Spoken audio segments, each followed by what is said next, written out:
President Obama makes history at Hiroshima.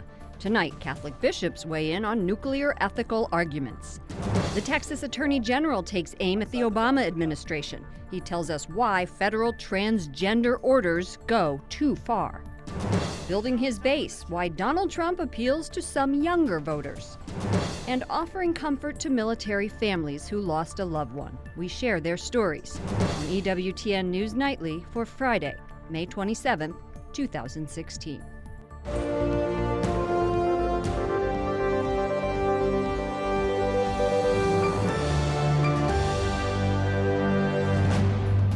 Good evening, and thank you for joining us. I'm Lauren Ashburn.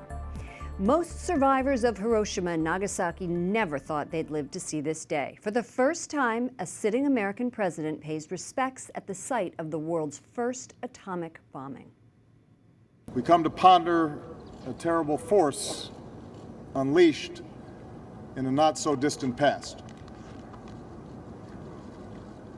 We come to mourn the dead.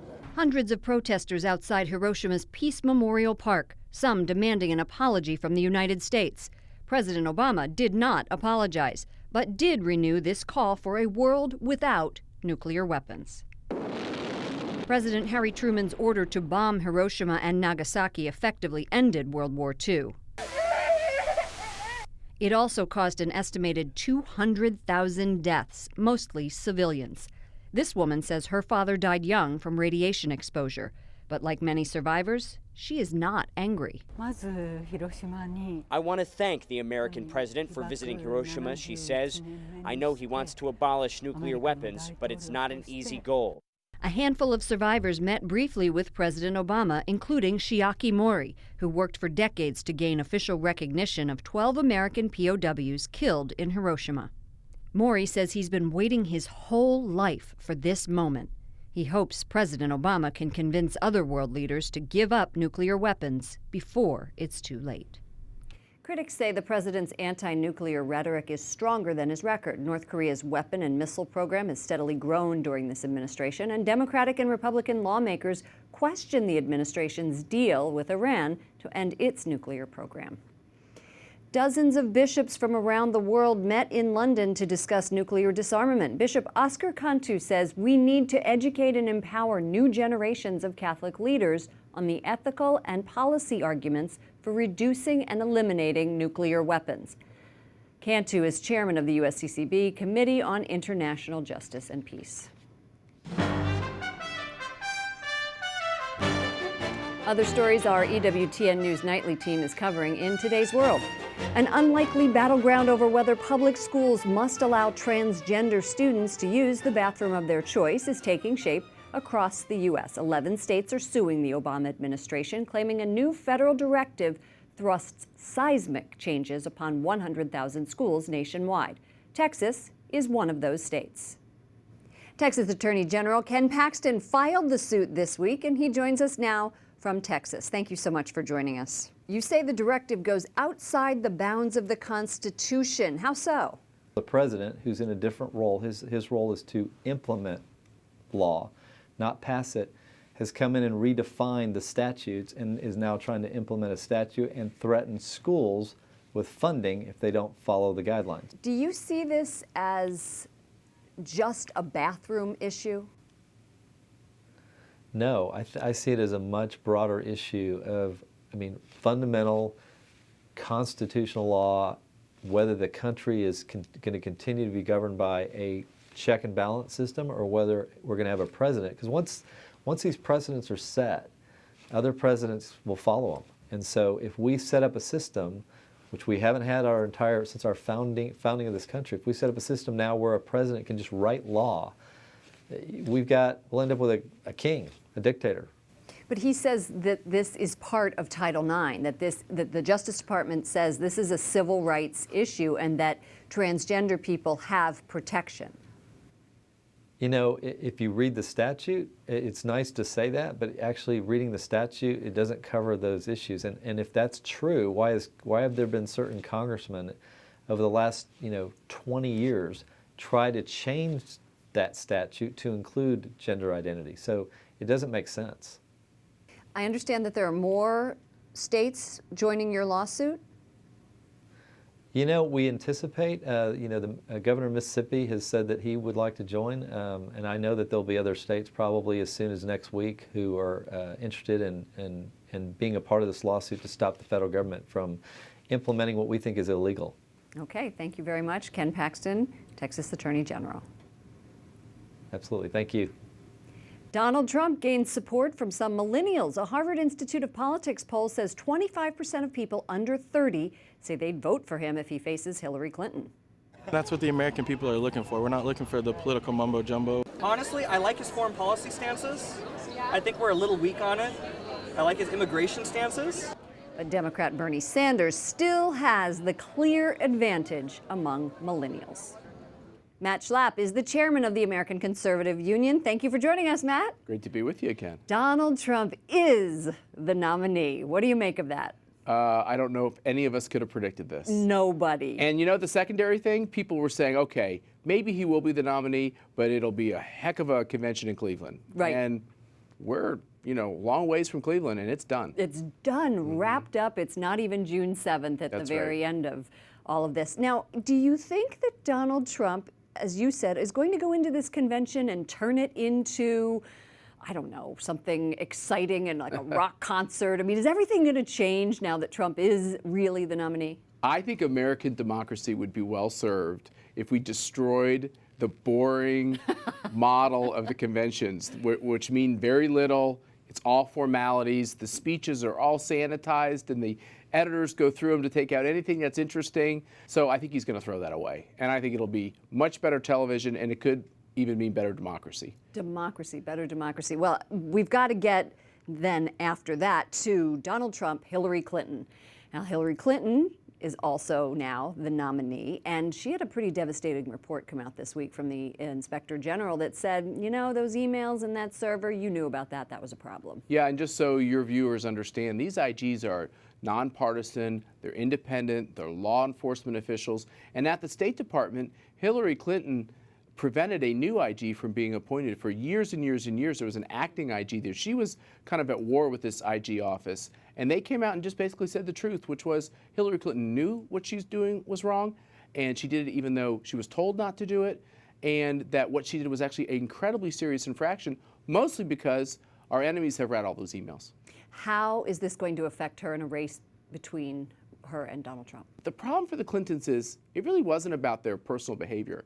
It's about the fact that they believe that there's a second set of rules for them. And I think what this scandal does is it reminds everybody that this is how the Clintons play the game. They're not going to follow the rules. They're always involved in an investigation. She's being investigated by the FBI now. And it wasn't so much about Bill Clinton's personal life as it was about the fact that they don't take public service in the same serious vein that the rest of the people who serve tend to, which is, I got to really follow the rules. I've got to honor what the people have done by giving me this position. And Hillary Clinton just doesn't play it that way. Matt Schlapp, chairman of the American Conservative Union, thanks for stopping by. Great to be here. Several cases put the death penalty in the spotlight this week. Mark Irons talks to two religious about capital punishment from a Catholic point of view. This week, the Supreme Court cited racial discrimination in juror selection and overturned the death sentence of Timothy Tyrone Foster. Thursday, the Connecticut Supreme Court upheld last year's ruling to abolish capital punishment. Meanwhile, federal prosecutors pursued the death penalty against Dylan Roof, accused of murdering 9 people in a South Carolina church Bible study. 18 states plus the District of Columbia outlaw the death penalty. That leaves 2/3 of the United States with legalized capital punishment. I think within the next 3 or 4 years, we will end the death penalty in the United States. That's the hope of Louisiana native Sister Helen Prejean. Over the years, she's written a best-selling book, inspired a major motion picture, and voiced her message across the country: end the death penalty. Her mission began after witnessing the execution of a man she gave spiritual guidance to. Even those among us who have done a terrible crime have a dignity that must not be taken from them. The Catholic Church uses 2 criteria when speaking on capital punishment. In the Catechism of the Catholic Church, when it speaks about the death penalty, it notes that that first criteria, protection of public safety, is usually able to be satisfied by incarceration. Father Dominic Legg is an instructor of theology at the Dominican House of Studies in Washington, D.C. What the Catechism doesn't talk about with respect to the death penalty is that second end of punishment, which it acknowledges is still there, and that is whether there are some crimes that would require, as a way of redressing the disorder of the crime, would require the penalty of death. That is an open question. A self-proclaimed storyteller, Sister Prae-Jean continues to speak around the country during this year of mercy. She recently addressed a group at the Basilica of the National Shrine of the Immaculate Conception. To write a letter to a prisoner, to visit a jail, to reach out to victims of violence, to act, to actually do something concrete. Mark Irons, EWTN News Nightly. Thank you, Mark. Britain's Royal Navy looks into claims an Italian diver located the long-lost wreck of a World War II submarine. Divers say they identified the submarine by its 2 Chariot torpedoes affixed to the outside of the submarine. The submarine left Malta in December 1942 with 71 crew on board to take part in the Allied attack on Italian warships off Sardinia. According to navalhistory.net, contact was lost after the sub apparently hit a mine. Memorial Day weekend is a time to honor those who gave their lives for our country. Jason Calvi introduces us to a man whose Memorial Day never ends. Excuse me, I'm a hugger, man. Lots of hugs here, a family of sorts. But the bond they share is the sacrifice of their loved ones. The world had ended. My hero wasn't there. It made no sense. Andy Weiss's son died in 2012.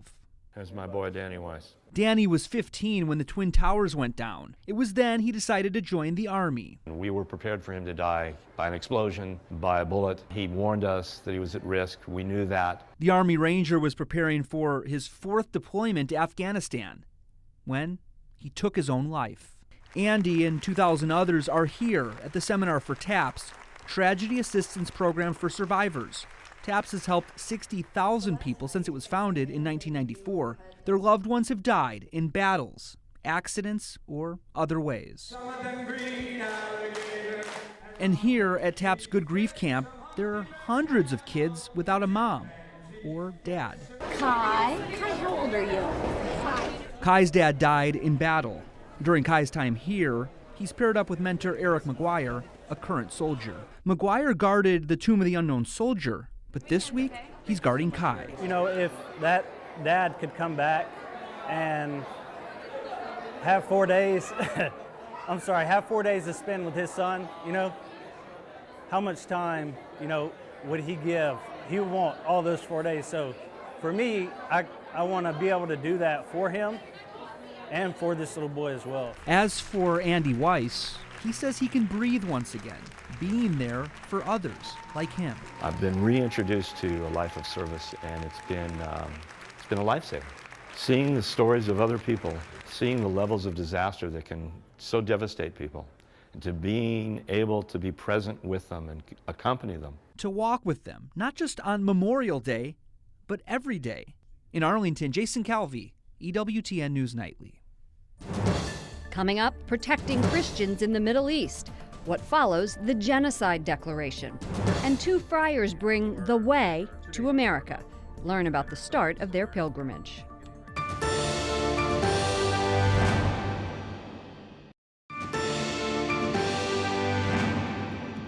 Thank you for joining us this evening. I'm Lauren Ashburn.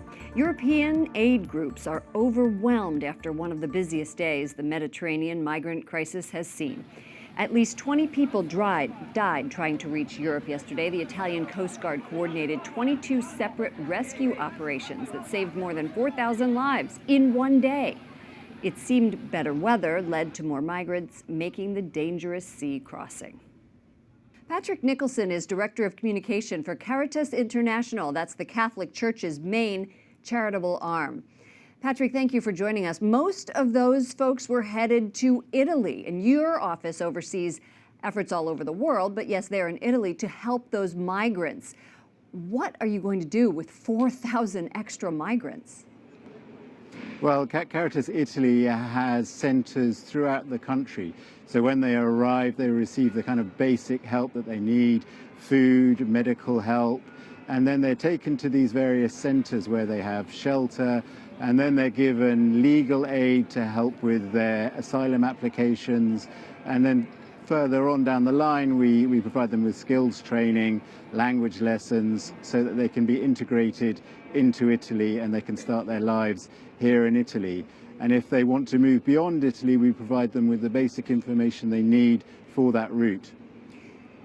While you are helping them, who is helping you? It seems like Caritas would need a lot of help right now. How can our viewers help you?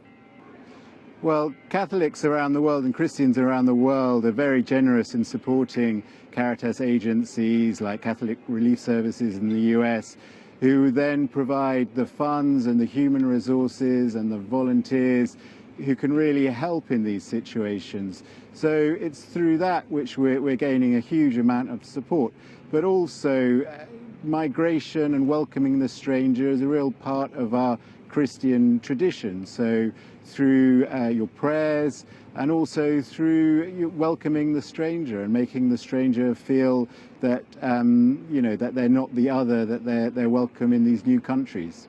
What do governments, both nationally and internationally, need to do to help these migrants? Well, I think the migrant system is broken. I think we're seeing now a huge number of more migrants coming across. That will be 250 million within the next 40 years. So we really need a system that can cope with that. Patrick Nicholson is the Director of Communications for Caritas International. Thanks for all that you do, and thanks for joining us. Thank you very much. Well, it's being called the greatest humanitarian crisis since World War II, as millions of Christian refugees face extinction in the Middle East. During a hearing yesterday on Capitol Hill, Carl Anderson, the head of the Knights of Columbus, asked for more financial aid to protect religious minorities in Iraq and Syria. Nina Shea is the director of the Center for Religious Freedom at the Hudson Institute. Welcome to the program. Great to be with you. The declaration, the genocide declaration, was made in March of this year. Has anything happened as a result of that declaration? Well, we definitely need next steps now. The short answer is no, not much. It was an essential first step. Now we need next steps.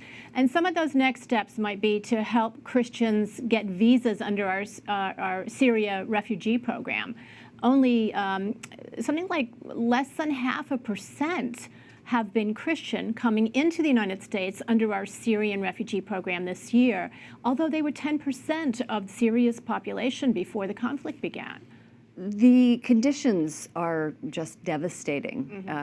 Can you describe some of those? Well, in Iraq, for example, the Christian population now is living in Kurdistan, and those who are survivors of ISIS are living in shelters run by the churches in Kurdistan, living in containers, shipping containers, entire families, 7 feet wide shipping containers, and they're about to go into their third year. We're going to see their third anniversary of ISIS takeover of Mosul on June 9th. They are idle, they have no work, they have been through terrible trauma. They've been stripped of all their wealth and possessions by ISIS, of course, on the way out, but they've also seen just absolute, unimaginable, unspeakable horrors. So then, as Carl Anderson is asking for more money, what other things can be done under this genocide label? I know there has been talk between the State Department and the White House of setting up tribunals to bring the jihadis to justice. Well, the tribunals, again, are an important step, but it's not going to help the Christians, frankly. And Secretary Kerry said that he would, the only commitment he made in making the designation of genocide was to say that he'd preserve the evidence of genocide. But they haven't done that yet either. So they need to do that. But we need to keep our focus on the Christians. That's my focus, and I know that's the Knights of Columbus focus as well. And we need to help them stay there with dignity. They need to be able to go to school. They don't have access to education. They don't have access to higher education. The Archdiocese of Erbil, the Catholic Chaldean Archdiocese, has started a new university, which is would be great if they could get scholarships to go to there. But they also need resettlement rights. They need to be able to work. Sounds like a lot of work does need to be done. Nina Shea, Director of the Center for Religious Freedom at the Hudson Institute. Thank you for joining us. Thank you.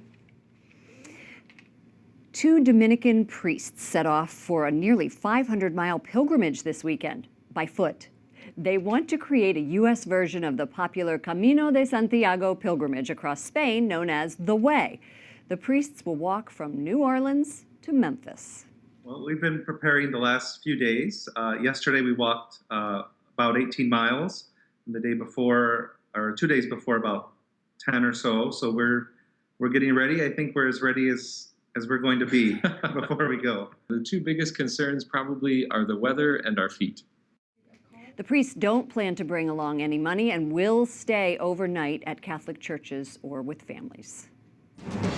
Up next, young adults are staying home longer. We'll tell you about the growing social trend. And can you spell hard? Meet the Spelling Bee winners.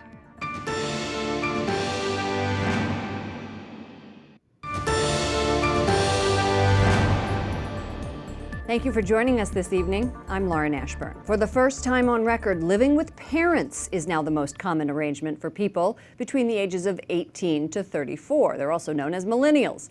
The Pew Research study reports nearly 1/3 of all Millennials live with their parents. It's the first time living at home has outpaced living with a spouse in recorded history.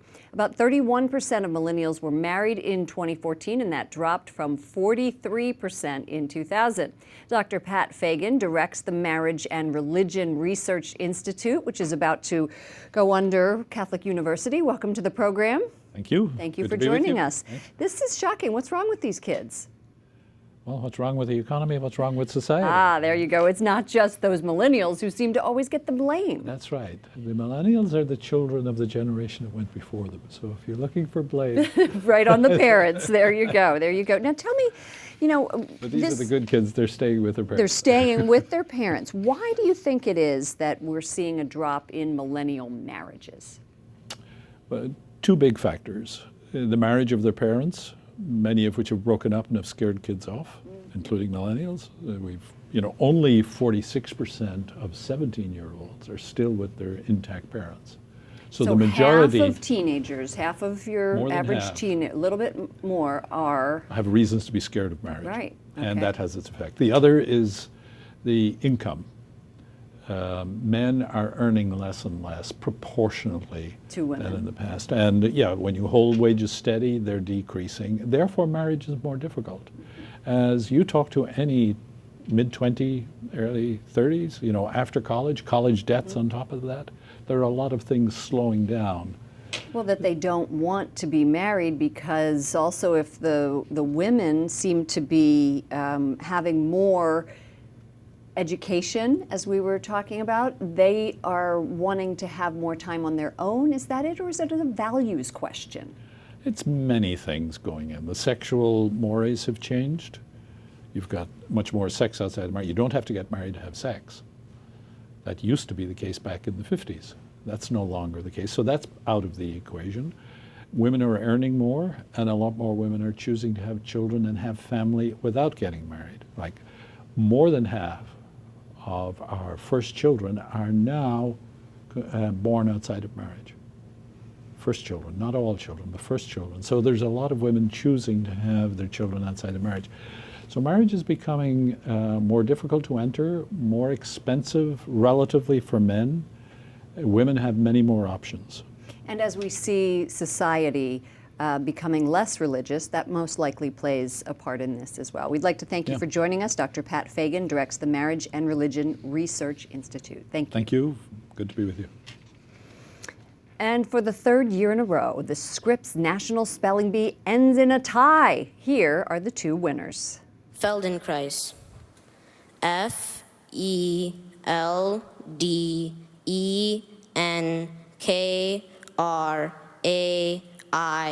Feldenkrais. That's correct. Gesellschaft. GESSELLSCHAFT.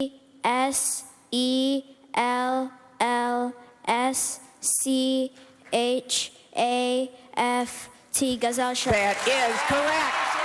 13-year-old Jairam Hathwar and 11-year-old Nihar Janga each received $45,000 in cash prizes. Hathwar continues his family tradition of winning spelling bees. His brother was a co-champion in 2014. For the EWTN News Nightly team, not as spelling literate, I'm Lauren Ashburn. We leave you tonight with a video from last night's Corpus Christi procession in Rome. Good night, and God bless.